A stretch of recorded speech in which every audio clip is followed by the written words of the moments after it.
Welcome, foolish mortals, to another episode of the HitchHiking Hosts Show 101. This is a special series of the HitchHiking Hosts Show that I'm doing about all Disney attractions, restaurants, and whatever I feel like throwing in there. So we started back in 1955 at Disneyland, and we're continuing on our way right down the middle of Main Street, USA. Go back and check out my episodes of the Disneyland Railroad and the Main Street vehicles if you haven't seen those yet. So this time we're going to talk about a restaurant, and the restaurant is in a different state than it was back in 1955, but it's still a restaurant today, but it's gone through quite a few changes to get where it is. You may know it today as the Jolly Holiday Bakery Cafe, but back in the day, it was the Plaza Pavilion.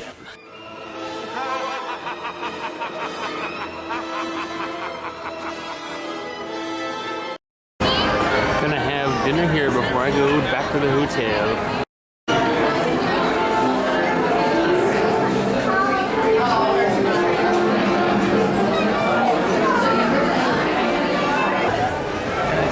Over here, Tony Baxter, a bunch of Imagineers.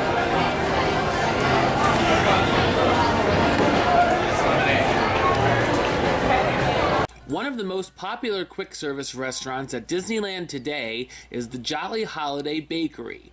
Back when Disneyland first opened, though, the Jolly Holiday was a different eatery. On Disneyland's opening day, the Plaza Pavilion opened for business. The restaurant was located on Main Street, USA, and the main entrance faced the plaza, which was the hub. Patrons would enter the restaurant, and like many quick-service establishments today, it was a cafeteria style. Diners would choose the food they would like, pick it up, and pay for it. The menu ranged from items such as fried shrimp and chicken to frankfurters. They exited through the back of the restaurant into the dining terrace, which actually was considered part of Adventureland. Guests could sit and see the Jungle Cruise waterway and the boats returning to the dock while enjoying their meal.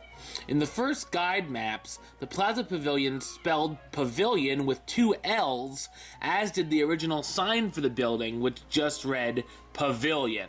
Because of its odd location of being both Main Street USA and Adventureland, plans were made to separate the Plaza Pavilion into 3 different restaurants in the early 1960s.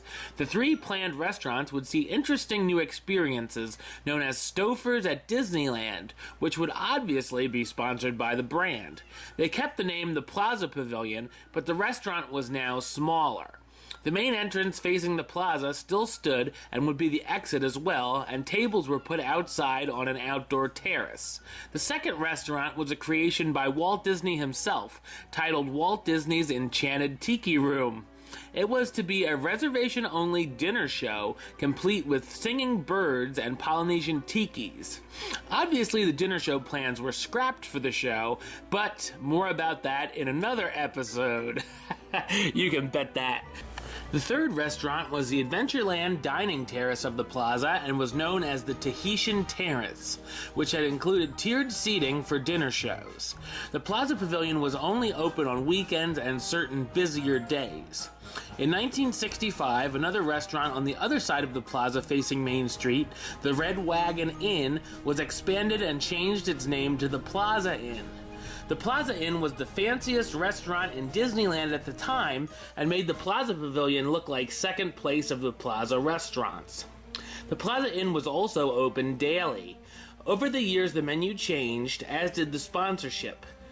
Contadina became the sponsor, which saw the menu focus more on the Italian food, like penny pasta with your choice of sauce, Italian rope sausage sandwich, and baked pasta dinners. In the 1990s, the president of Disneyland at the time, Paul Pressler, decided there was no need for 2 plaza restaurants on Main Street, and the Plaza Pavilion would be getting the axe. After the end of the 1997 summer season, the Plaza Pavilion restaurant closed its doors. The building, sign, and seating remained the same, but ended up being used for different purposes for many years. The building was soon used as the Disneyland Annual Passport Processing Center, where pass holders took their photos for their new pass.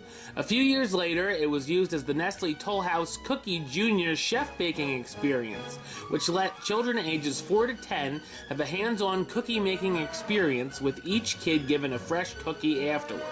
Once the experience shut down, the outside space of the building was used for park guests to trade pins and look into the Disney Vacation Club at a kiosk. While there was nothing going on inside the pavilion, the sign was still lit and even was decorated for the holidays.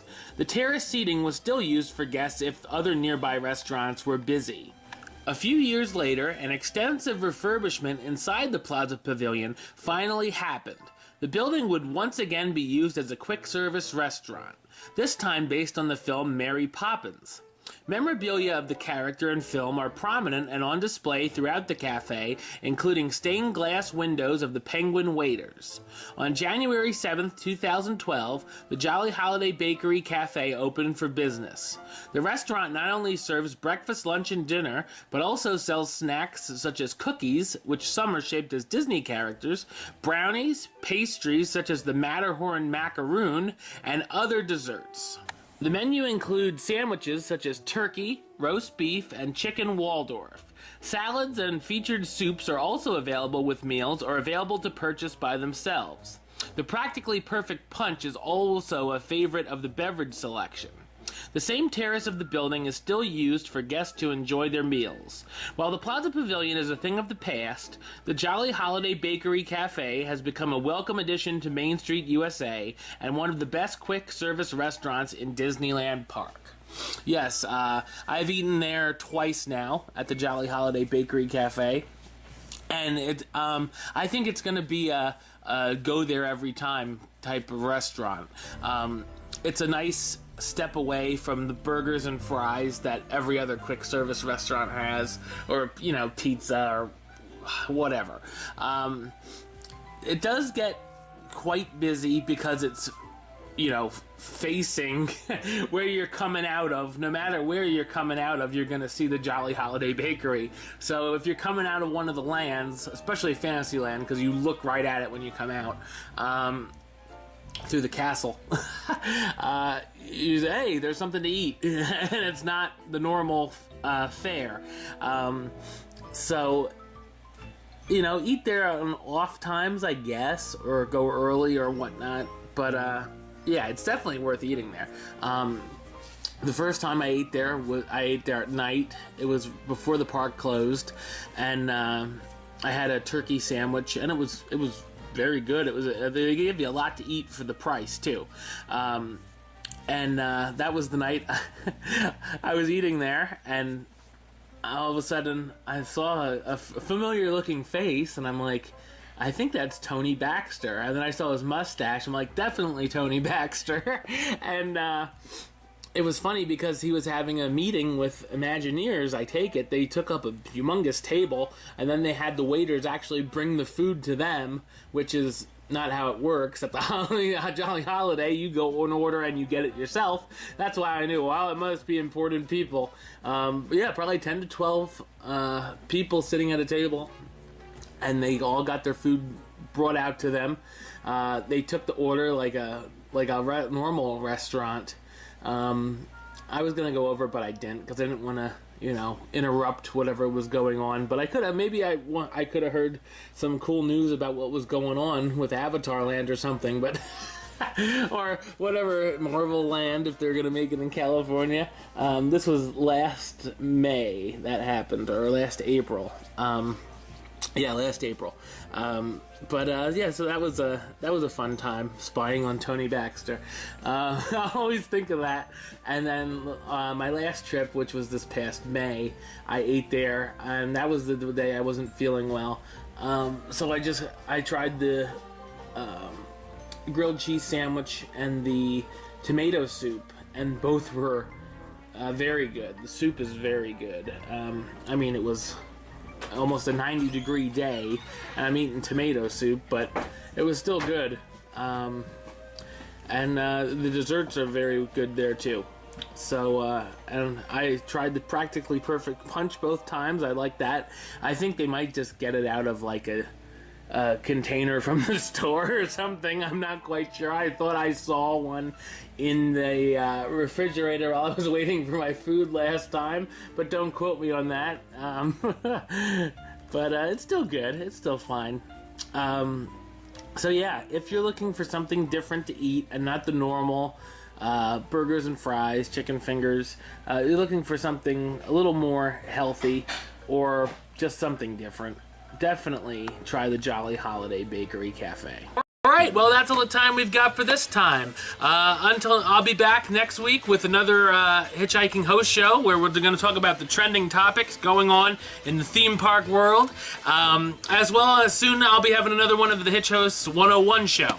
So be sure to look out for it. Until next time, don't forget to subscribe right here on YouTube, youtube.com/HitchHostShow. You can listen to the show over on Podbeam, podbeam.com/HitchHostShow, and also search for us on iTunes and Stitcher. The show is on there as well, so be sure to subscribe.